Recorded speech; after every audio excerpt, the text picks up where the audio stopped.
저는 교사들이 스승으로서 본분을 망각하고 정치 집단화, 이익 집단화, 거기에 일조하는 것이 문제라고 생각을 하거든요. 그래서 전교조의 문제를 짚지 않을 수가 없을 것 같습니다. 부총리님, 저뿐만이 아니고요. 많은 학부모들과 국민들이 오늘날 그 교육 문제의 원인으로 전교조 꼽고 있습니다. 전교조는 지난해 7년 만에 다시 법적 지위를 회복했죠.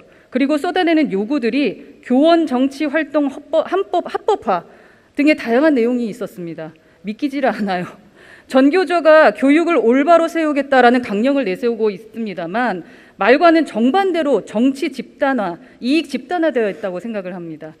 학생들을 인질로 교육을 정치에 이용하고 교육을 자본화하려는 일부 전교조 수뇌부 교사들의 저희가 국가 백년대계까지 위협하는 소위 촛불 청구소까지 들이밀고 있다고 생각하는데 부총리께서는 이들의 요구에 대해서는 어떤 입장이십니까?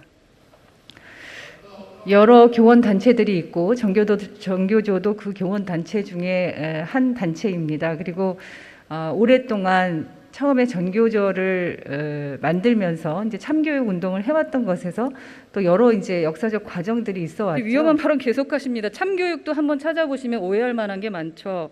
제가 사례 들어드리겠습니다. 얼마 전에 휘문고 교사의 천안함 망언이 사회적 공분을 샀습니다. 최원일 한장님을 부하 수장법 취급한 교사의 망언이 학생을 통해서 알려졌죠. 부총리님, 이 민망한 글 굳이 읽어드리지 않겠습니다. 사안에 대해서 알고 계실 거라고 믿고요. 적절했다고 보십니까? 이 문제에 대해서는 이미 적절치 않다고 판단하고 학교에서 이제 사립학교이기 때문에 이 교사에 대한 징계 절차를 밟고 있는 것으로 알고 있고요.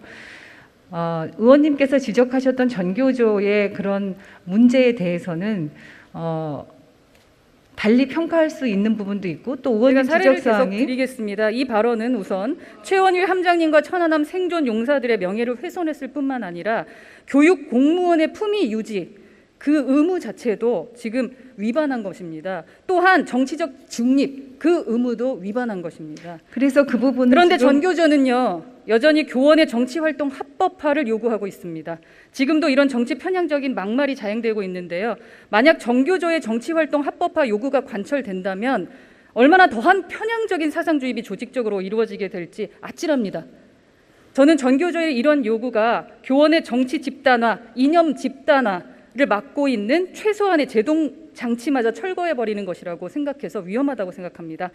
이런 상황에서 교원의 정치활동 합법화에 대한 정부의 공식 입장은 무엇입니까? 교원의 정치활동 합법화에 대해서는 사실은 국회에서 법률적으로 근거를 마련해 주셔야만 가능한 일이고요. 지금 헌법이나 우리 법에 근거해서는 교원들의 정치적 중립성이 의무화되어 있습니다. 본인 스스로 생각할 때는 교원의 정치활동이 합법화되어야 된다고 생각하십니까?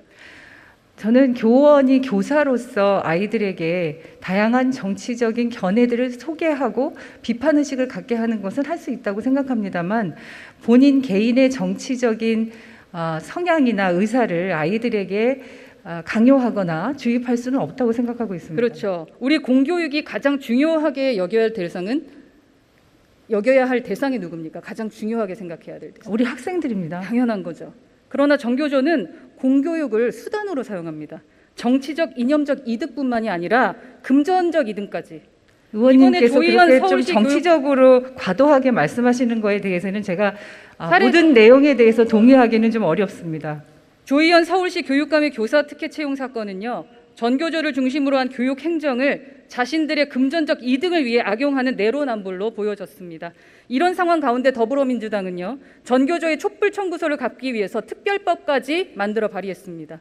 이미 30여 년 해직됐다가 복직된 전교조 교사들의 해직 기간을 보상해 주기 위해서 1인당 8억 정도 총 1조 4천억 원의 세금을 투입하자는 뜻입니다. 이미 2012년도에 대법원이 해직 기간을 경력으로 인정할 수 없다고 판결했음에도 불구하고 이를 우회해서라도 인당 8억 원을 챙겨주려는 시도입니다. 이제는 전교조가 교육의 정치 집단화를 넘어서 이익 집단화까지 노리고 있다는 생각입니다. 이쯤 되면 대한민국 공교육이 정말 학생을 위하는 것인지 아니면 전교조를 위한 수단이 돼버렸는지 알 수 없습니다. 의원님, 대한민국 공교육은 전교조의 것이 아닙니다. 전교조는 교원 단체 중에 하나일 뿐이고요. 공교육을 지금 사례에 대한 국가가 말씀하시면 되겠습니다. 하고 있습니다. 지금 말씀하시는 게 우리 부총리님의 견해이시라고 생각하겠습니다. 이런 상황에서도 문제의식을 하지 않고 있다면 아주 심각한 부분이라고 생각합니다. 현장의 상황을 몰라도 너무 모르십니다. 소통하시고 들어주시길 바랍니다.